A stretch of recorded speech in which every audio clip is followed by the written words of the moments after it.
আসসালামু আলাইকুম। আমরা শুরুতেই বলেছিলাম যে আমরা পাইথন কোড বিভিন্ন এডিটরে রান করতে পারি। সেক্ষেত্রে আমরা আজকে দেখব যে পাইথন কোডটা কীভাবে আমরা জুপিটার নোটবুকে আমরা রান করতে পারি। এজন্য আমি এখানে জুপিটারে যাচ্ছি, জুপিটার হোম।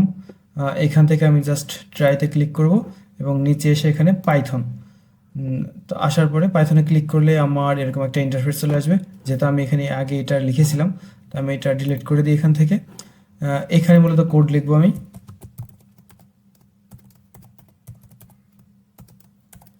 তারপর আমি এই যে উপরে রান বাটন আছে, এখানে ক্লিক করলে মূলত আমার এখানে আউটপুটটা দেখা যাবে।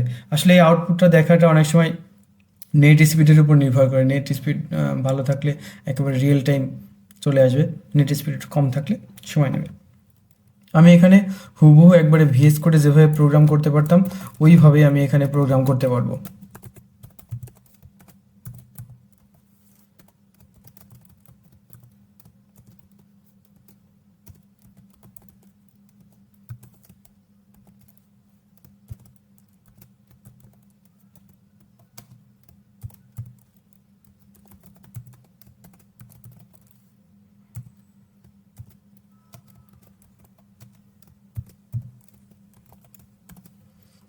রান করলে আমার নিচে কিন্তু এই যে আমার আউটপুটটা এখানে চলে আসছে।